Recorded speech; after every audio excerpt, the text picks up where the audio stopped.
You guys, we were lucky enough to have a fantastic interview with Jonathan Majors, who stars in a new movie called Devotion that is hitting the screen pretty soon. But look, he's doing so much stuff. He's got Devotion. He's playing Kang in the MCU. He's got Creed 3 coming up.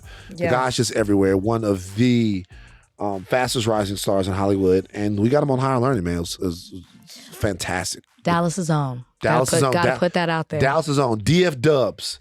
DF Dubs for and what? A thought warrior. A thought warrior. Loves the podcast. Yeah. Which means we love him. Yeah. Jonathan Majors on Higher Learning up next. So you guys, Higher Learning, this is a gigantic podcast we're on right now. It is, man. We got a brother right now who is keep doing your thing, man. You deserve it. I'm gonna eat this rice cake. Just eat the rice cake. We eat on the podcast all the time. We have a brother that is just, over the last 4 or 5 years, has just exploded onto the scene. He's been working for a lot longer than that, but he has acted his way into our hearts and onto the A-list. Jonathan Majors joins us today on Higher Learning. Now, I have a question about y'all hood. Yeah. Okay. So you grew up in Dallas, right? You grew up in Dallas. You grew up in Dallas. Now, Rachel's y'all from the same place. How could it be one hood with that many zip codes, though? It's Texas, baby. That's how we get down.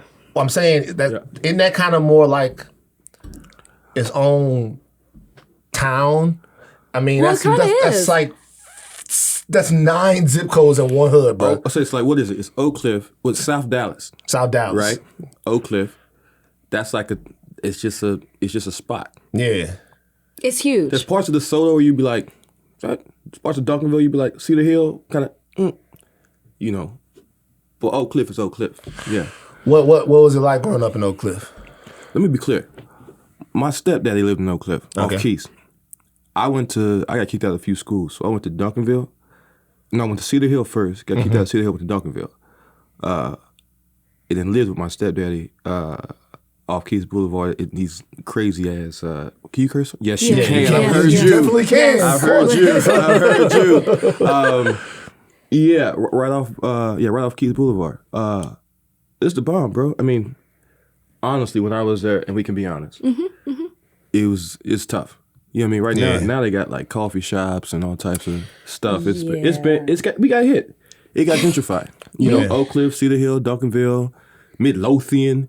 All of it. Yeah, you talk to people now when they talk about the Oak Cliff, they're like, "Oh my God, I love Oak Cliff. They have the best coffee shop, great art shops, great little vintage." That's not necessarily how it was. Now, to be fair, I did go to private school, so I always have to say that. I did. Okay. We was just there doing hip hop homicides. I must have been in the fucked up part. It's big. Because we covered Mo 3's death on hip hop homicides. And so we had to go down to Oak Cliff, and it was still going down parts of Oak Cliff. You must have been in it. I mean, Keys is still crazy. Right. By the bazaar. We live off Keys, yeah. By Big T. Did you go to Big T? Big T is crazy. I don't know what the fuck this is y'all talking If you get about. close to Wingfields, which is a burger joint. Did you go to Rudy's? Rudy's Chicken! Woo! It's so nice to have somebody from home. Let me tell you, I had your back. I was like, okay, maybe not Mexican food, but food in general. We got Williams Chicken, which is like. We live by Williams Chicken. Yeah. You think the food is better in Dallas than in LA? Oh, it's tough. It's different. It's different. I would say, we have a clear culture though. There's a clear culture that's very true in Dallas. Yeah. So it's like we only got about 3 types of food, and all 3 of those are hidden. You know what I mean? Now, if you say, who got the best Italian? What's a different? That's not in our lexicon. We don't really do that. Right. You know, who got the best fried chicken, barbecue, burgers, stuff like that. What do you miss the most about Dallas? Probably my mama. But I like driving in Dallas. I do too. I like driving in Dallas. I think it's cool. We got that, the building with all the green dots on it. You know what I mean? That's cool. It's a cool little skyline. You know, it ain't LA, it ain't New York, but it's like it's home. So I mean, I'm extremely biased. You know, I was born in California. Lompoc. Yes, sir. Yes, sir. Lompoc. Out by Vandenberg Military Base. Santa Barbara's beautiful, but I just don't. It just ain't stick. You know, all my folks is from. I mean, you talk about Oak Cliff. I'm talking about Waco, Riesel, Killeen. You know, like we call that down home. You know? So that's where we from. But then my mom and them Oak Cliff. When you get to Yale, when you come from any of those places and you get to Yale, is there a culture shock when you're going there? Because classically trained actor, you know what you want to do, you go to Yale later on in life. Like, how does that affect you? Like, what was it like when you got on campus there? Well, that was deep because before Yale, I went to North Carolina School of the Arts, which is a arts conservatory. And so Yale is essentially an arts conservatory for grown-ups. So the first culture shock would have happened there. You know what I mean? And I remember talking about, you know, down home, Booker T. Washington. My first love, my first girlfriend was a dancer. And she went to Booker T. Washington. And they had just, you know, that's where Erykah Badu went. That's where Norah Jones went. Shaheen. Oh, my ex was an actor at Booker T. Washington. Okay, wicked. She had went there, and I really wanted to audition and get in, and I went to visit. And that's where I had the biggest culture shock, where I was like, yo, I don't even know about this. You know, like these were like artists capital A. You know what I mean? Like, and no disrespect, but I was like, again, I got kicked out of schools. I was fighting. I was shopped. I was in it. You know what I mean? And playing sports still. And so when I got there, that was a culture shock. I was like, this ain't gonna work for me. You know what you was getting kicked out of school for? You know, fights. You know what I mean? Yeah. Fights. You know, I was peculiar in a way. You know what I mean? You know, and they would come for me, or I would feel like they would come for me, and you know, it was tough. You know, it was rigged, bro. You know, it was rigged. It was rigged. It was rigged, and I was sensitive to it. But that was a big culture shock. And then when you get to North Carolina School of the Arts, it's another thing because that's a arts conservatory. You know, they're trying to change how you talk. Essentially, everybody from all over the world. That was wild. But the art was kind of the thing that always kind of pushed me through. I was like, I don't really care. You know what I mean? I kind of always had that attitude, which is why I kept getting kicked out of school. You know? I was like, I'm not really worried about y'all. You know what I mean? And I've always kind of kept to myself. Was kind of it's probably not the best thing, you know, but lone wolf kind of shit. You know? Word. And also when I got to Yale, I had my daughter was 3 months old. So I wasn't going there to play. You know what I mean? I wasn't going there to like figure it out. You know, I was like, this is it, you know, and this gotta work. So wasn't no time to be shocked. You know what I mean? It was like, get to the business. Bring the panic. Yeah. Let's go. You know what I mean? Word up. Can I ask you, where did your love of acting come from? Like, how did you know that that's what you always wanted to do? My mama is a pastor. And we had a lot of pastors in my family. And I played a lot of sports. And I just really liked the coaches. You know, like I was sort of get caught up in the speeches the coaches were doing. And also I read a lot.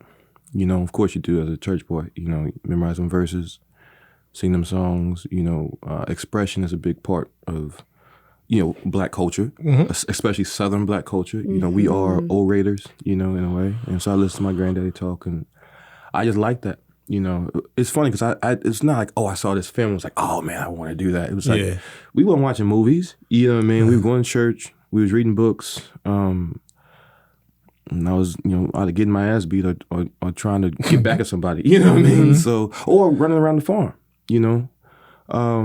But my imagination is just kind of, with all that bullying and all that, you know, they had ISS. When you was in school? Yeah. I lived what's ISS? In school suspension. Oh, hell yeah. Clinic. Hell yeah. So like you know what I mean? Clinic.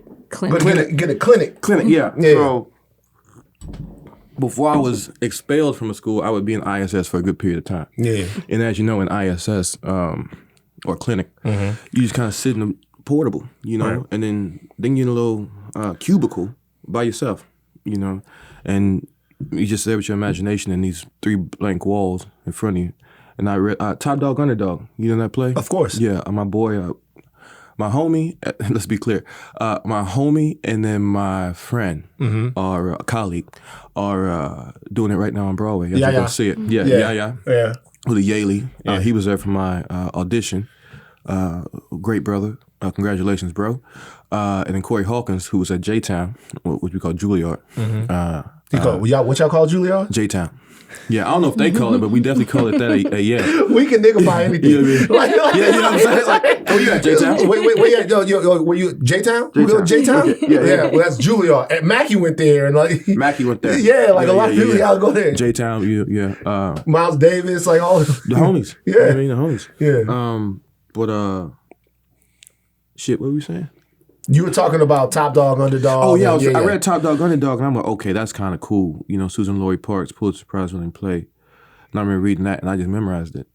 I memorized it in the cubicle, and was just working on it. You know what I mean? And then Saturday school, because I was truant. You know what I mean? And I would be truant because I would go to a SMU, or I would go to TCU and kind of walk around the campus, and poke in on the theater classes if I could, and then take my ass back to Cedar Hill or Duncanville or Daddy's house or whatever.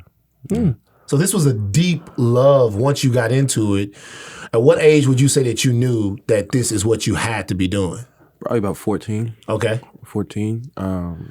I just got into it. It was like kind of like the crossroads, not to be too earnest about it, but I was in it. You know what I mean? They put me in this like very clear alternative program. It was like, oh man, it was like we got to figure something out. And my people, I mean, they looked after me.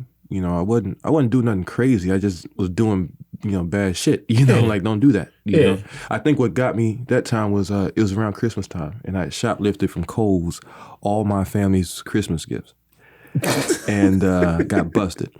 And damn. Man, and that put me in this real alternative type program at the school. That in addition to probably some scrape I was in, and that was the pause. That was like, okay, you got to figure this out. And there's a guy there named Mr. Anderson, who, no relation to my family, though my maternal family is Anderson, who was just that, he was just that homie. You know what I mean? He was just that man. You go, oh, shit, like, when I grow up. You know what I mean? Yeah. And he reinforced a lot of what my uncle, who essentially was my dad, and my grandfathers are putting in me. And then from that point, I got introduced to this lady named Miss Lee Jong. Miss LJ, and I can go down. Miss LJ was the theater teacher. She took me to Mr. Peoples. Mr. Peoples took me to Mrs. Andrews, who was with Mrs. Rogers, and they took me to Mr. and Mrs. Williams. And these are my acting teachers. And it was the Williams couple that said, you're gonna go to school for this. And I did TFA. Which is Texas Forensics Association. And so then I kind of had something to do. My sister was a debater. That's like a thing down home. You play football, you in forensics. And I was doing that. And they had this thing called dramatic interpretation, which you essentially take a play and you cut it down to 10 minutes and you do it by yourself. And I took to that and it worked. And the Williams couple really pushed me out. We went and auditioned, and I mean that's 14 to 18. That's that run. Formative, yeah. Yeah, and then at 17, I was again got into it, and but this time a domestic, with my stepdad, who I love dearly. He knows that, but it went down, and I was in my car for a long time. So I lived in my car in my final year of a little bit. So you had a scrape with your stepdad. You had to move out of the house. Kicked out the house. Kicked out the house. One of those. You know what I mean? One of those. I'm out. Was living in my car and working at a Starbucks. And again, I was, borrowing the acting books, from the cafe. And I would sit in the car and read them. And it was just my solace. And I just kind of stuck with it. Wow. I'm like deep in your story. You know what it is too? I guess I'm picturing every single thing that you're saying, and then just because we're from the same area, I'm like imagining where you were and what you were doing. And then you said Starbucks. I was like, which Starbucks was he at? Yeah. You talk about different inspirations, growing up and kind of who led you on the path to school and acting and all of that. I know you've mentioned Denzel Washington as an inspiration for you. Yeah. What's your favorite Denzel Washington movie and why? Oh, wow. Let's go with X. Okay. I'd say Malcolm X. He has you get the most Denzel in Malcolm X. You see him as the hustler, you see him do that thing, and then you see him, you see the spiritual elements. It's very rare, he's such a man of faith, and I believe it's always there, but there's something about allowing the spirit to come in the work, you know, and with Islam, you know, when he does that transition, you look at him and he's glowing. Mm-hmm. You know, he's actually glowing. And I go, oh, wow, that's, you know, in the game, watching it now, you go, yeah, that's something different. Mm-hmm. You know, something different that's happening, you know. Uncle Spike also directed him on it. So working with Spike, I know he was pushing him, you know, and they were gaming with each other and building it. And yeah, the oration of X. I mean, he really just, it's very similar to what we attempted to do in Devotion, you know, this latest picture. Where Let's talk about that, yeah. Jesse Brown, you hope to disappear into this individual, you know, and that's what I saw D do. That's why there's no more Malcolm X biopics. No one's going to touch it. It's done. It's essentially done. You know, unless they want to make a 3D version and have him, you know what I mean? Like Holocaust. It's over. You know, like that is it. You know, you shouldn't touch it. Or shout out to my little brother who one time showed me a picture of Malcolm X, and it was Denzel Washington. Yeah. And I was like, okay, I'm glad that you love Denzel, but let me show you something. This is not, you know what I mean? But it meant that role meant that much to people. And to be honest with you, like at that time when they made the movie, it was hard for Spike to get the money for it. And so I remember watching the movie and at the end of the movie seeing like Janet Jackson with an X hat on and seeing all of these other people because they had helped Spike get the money to make the movie. This film that you're in now, Devotion, right? Yes, sir. I want to ask you about it because there's so much stuff that you're doing that people are super duper hyped for. Mm-hmm. I do another podcast on this. I know, I listen to that too. I'm a big fan of yours, bro. I'm being cool right now. I appreciate you. Ring-a-verse or whatever. Ring-a-verse, yeah. So, and I heard you talk shit about Black Adam, and then I heard you say what you said about Quantum Mania. I'm just telling you, stay tuned, bro. Stay tuned. I like Black Adam. Shout out to Aldous Hodge. Yeah, shout out to Aldous Hodge. I like Black Adam. Yeah. So Did you talk bad about Black Adam? Nah, it was just Aldous on the podcast. I didn't talk bad about it. The movie was cool. I thought Aldous and Dr. Fate were the best parts of Black Adam. That's what he said. I thought they were the best parts of Black Adam. You said they did Hawkman wrong. Yeah, they did. The Hawkman, they gotta let my man Hawkman win some more fights. I'm gonna talk to you about some fights that you about to be in some of these movies too in a second. I'm not afraid, bro. But this film right here, Devotion, when you look at the Kangs and you look at the Creeds, two things that people are super duper excited for, this movie seems to have an amazing, epic. You have Glenn Powell in this film who's just coming off Top Gun Maverick, you know what I mean? This seems to be in and of itself a movie that people really should go see. Mm-hmm. Do you feel like in any way that with you having so much stuff, people are so excited for the things that you're doing that a film like this gets lost in the shuffle? Or is there anything specifically you want to say to make sure that you drive people to go see it? Because everybody's waiting for Kang, everybody's waiting for Creed. And I'm looking at this and I'm going, shit, I got to see this shit because this is a story about a black man that I did not know before. Right. And it's very important, you know what I mean? And I'm sure it's going to be a great film. Well, I would say just strip scheduling. You know? Yeah. It comes out first. So there's that. right. Check that out. But I would also say, I mean, there is no IP on this. You know what I mean? This is a real brother. This is a let's break it down. So a young black boy is born in Mississippi to sharecroppers. He wants to be an aviator, a naval aviator. He changes the way he speaks. He memorizes what people say to him, good and bad, but he records the bad and he keeps it with him. He travels to Florida. He secretly marries his wife. He then ascends to be the top naval aviator in the Navy.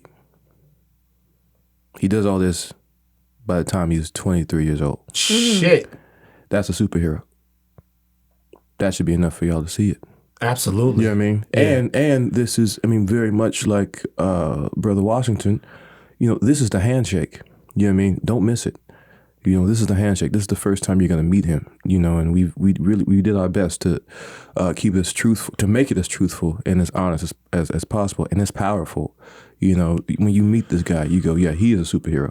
That's why I did it, you know, because I thought yeah, this guy's gonna give you energy. This guy's gonna put power in you. You know, he's gonna remind you of what you already got.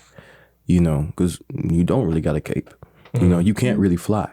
You know, but you were really born in the mud, like Jesse Brown.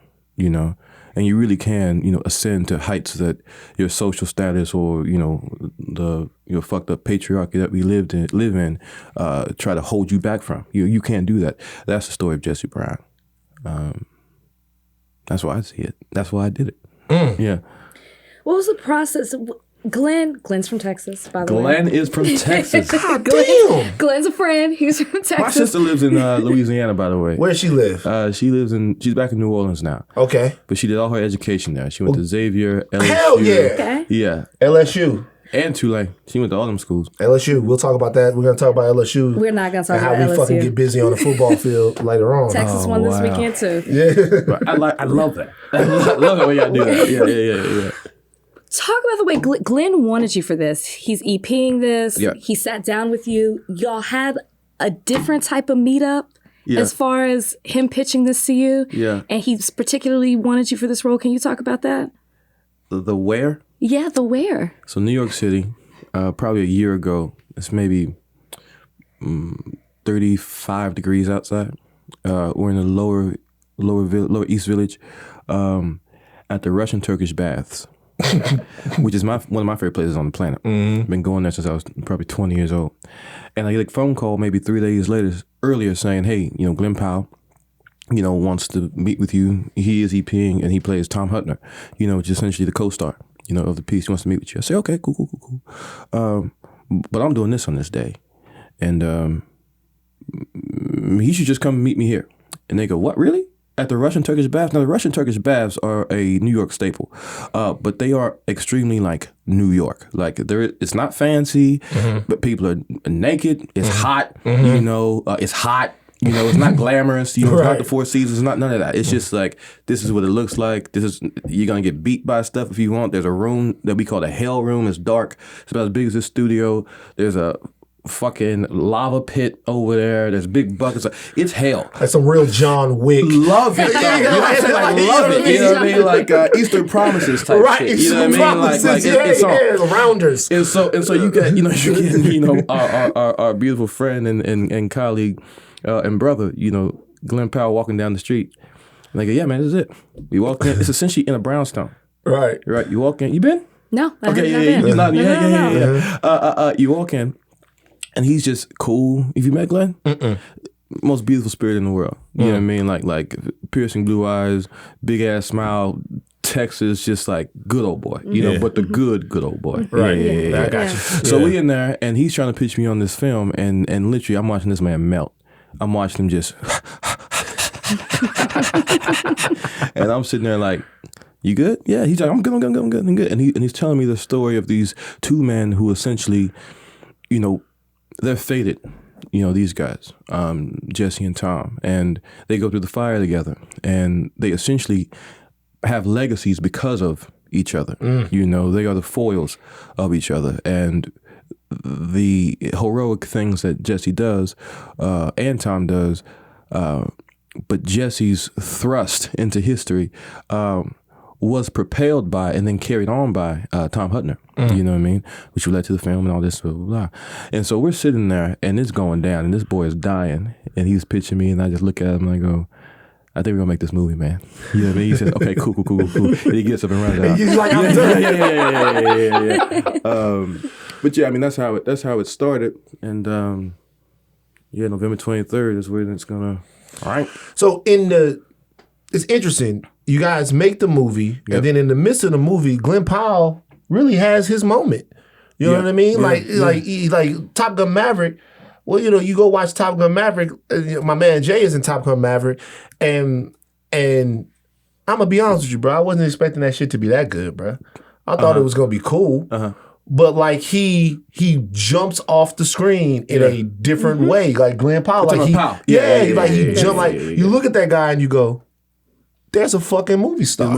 Yeah. Yeah, and There's so very few of those. Very few, right? Yeah, what is that? yeah. What is that? As somebody who's on the screen, because it happens, right? Yeah. To where you see someone and sometimes you're just so blown away by performance. I'll give you an example of a different one. When I first saw Shaft, went to the theaters to see Shaft. Which one? In theaters, that'd be Sam. So that would be Sam, right? Yeah. So I go in the theaters to see Shaft, and I'm like, yo, man, who plays the Puerto Rican guy? Oh, yeah. I'm like, that guy was fucking amazing. Like, who is that guy? I had never. Tiger Wu? It's a Tiger Wu. I like him. Yeah. He's like I'm like, who is that dude? And then it's, fucking obviously Jeffrey fucking Wright, right? Yeah. And so sometimes, what is that we're seeing when we see someone? When they pop off of the screen, is that technique? Is that God given? What makes an actor glow like that? I mean, it's probably a secret. It's probably something that it can't really be described. But I do know that it's an original quality. You know what I mean? Like you look at somebody, you go, I've actually never seen that before. In a way, you go, I've never seen that before, and it usually comes from a certain self-possession, not necessarily confidence, but self-possession, where the person is very aware of who they are, or who the character is, and when those things come together, there's a certain, you get kind of a documentary feel. You know what I mean? When you shoot somebody in a documentary, they can be uncomfortable, but you're still looking at them like a wild animal because you don't know what they're going to do. Of course. You know what I mean? Because they're so in their bodies. Even if they're in their head, they're in their bodies, That's what you definitely get with Glenn Powell in Hangman. I mean, that performance is wicked. What he does in Devotion is just stunning. It's just beautiful. But Jeffrey, I mean, that's Jeffrey's quality, isn't it? I mean, I would just suggest, you've probably seen it, but Basquiat.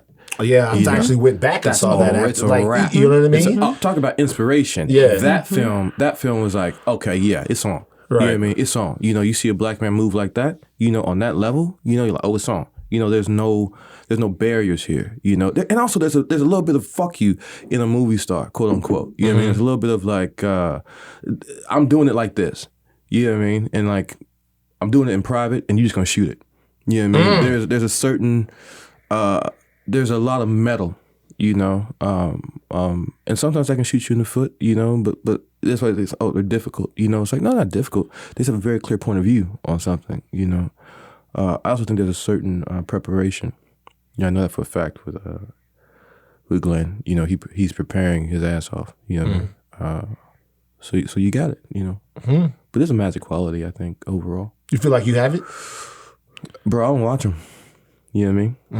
I don't watch them. So really? Yeah. I don't watch them.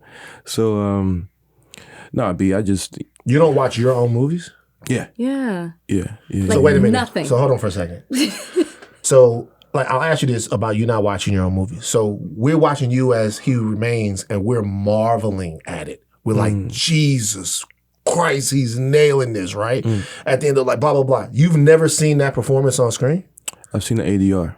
So if I had to go through ADR for those at home, I know the homies know, but when we go through and dub it, right, something's messed up. Like for instance, I know I eat an apple in it, right? And so sometimes you got, they don't want that. So I have to go through and, put my voice on it to bump it up, you know what I mean? So I've seen that stuff, you know what I mean? And I can just see a quick image, you know what I mean? I'll go, oh yeah, cool. But I actually try to avert my eyes as much as possible. I think for me, it's not my business, you know what I mean? I'm operating from this, I'm just listening to, teachers, thinking about, I'm just in it, you know what I mean? And so that's the thing, documentary, that's one of the ways I try to work, where it's like, this is just how it goes. This is how it goes. I'm not worried about camera setup. I don't deal with marks.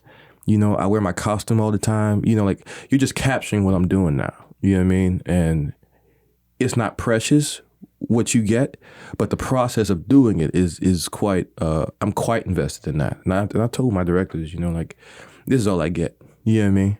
This is all I get. I'm not gonna watch your film after. No disrespect, but I'm probably not gonna watch it after this. And I've been in screenings or whatever, and I'm sitting there with folks. You watching? I'm over here. And then let me go to the bathroom or. So I'm in and out. I'm in and out. If my homies are on the screen, I'll check it out. Oh, wicked. But I know the script, obviously. So I go, okay, and I'm out. You know what I mean? That's just how it goes. That's incredible. Curiosity would get me. Okay, I know we have to go. Let me just ask you this really quickly. Interviewed Michael B. Jordan, and he said that you should be people's sexiest man alive. Reaction to that? on the cover of it. Michael B said that. Yes, he did. Michael B. Jordan, he was, Yes, he That's did. my motherfucking homie right there.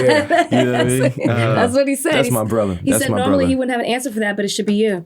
That is my brother, man. I really love that boy. I've said that twice this week. I love him. Yeah.